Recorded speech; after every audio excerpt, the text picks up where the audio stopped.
Hottest month in India is May, यानी कि भारत का जो सबसे गर्म महीना माना जाता है वो होता है मई का महीना।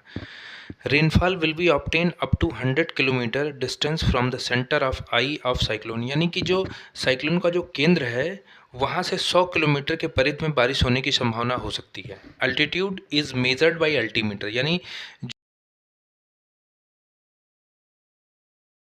होता है वो अल्टीमीटर के थ्रू ही होता है। अगला है wind movement from sea to land during summer is called breeze, sea bridge.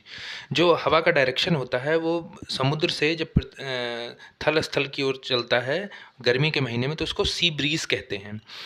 Cloud cover is measured in octa unit, यानी क्लाउड का जो कवर होता, क्लाउड कवर जो होता है उसको जो मापा जाता है वो ऑक्टा यूनिट से नापा जाता है कि उसकी मोटाई कितनी, उसकी पतलाई कितनी है। De Candolle classified the climate based on vegetation.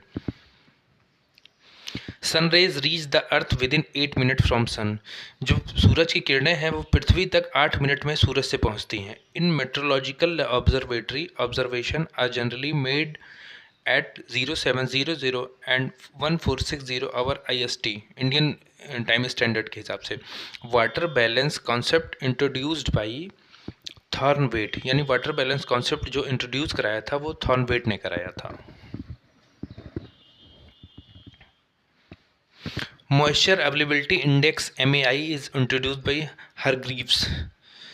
Greenhouse effect was proposed by J.B. Fowler. Father of agroclimatology is Koppen, यानी कि मॉइस्चर अवेलेबिलिटी इंडेक्स जो है उसका जो इंट्रोड्यूस किया था हम लोगों के लिए वो हरग्रीव्स ने किया था। ग्रीन हाउस इफेक्ट जो हम आगे पढ़ेंगे उसको प्रपोज किया था, जो बताया था वो J.B. फॉवलर ने बताया था। और father of agroclimatology Koppen. Center of high pressure is called anticyclones. Atmospheric pressure is expressed in millibars. Solar radiation reflected without any change in its quality is called albedo. First polar satellite launched by India during 1975 is Aryabhat. यानी जो centre of high pressure होता है उसको anti cyclones कहते हैं। Atmosphere जैसे बताया ही है, इसमें लिखा ही हुआ है already. Ability of atmosphere to admit the insolation and return the radiation is called greenhouse effect.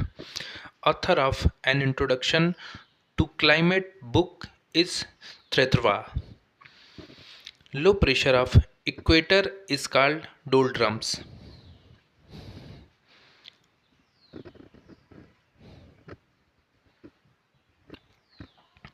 Evapotranspiration was first used for calculation by Thornweight. Energy falling in 1 minute on surface area of 1 square centimeter at the outer boundary of atmosphere is called solar constant. यानी कि 1 minute में 1 square centimetre में जो पृथ्वी की outer boundary of atmosphere होता है उसको solar constant कहते हैं। Headquarters of world meteorological organization was located at Geneva. Ultraviolet rays are filtered in stratosphere layer of atmosphere, यानी headquarter of world meteorological organization जो है वो जेनेवा में है।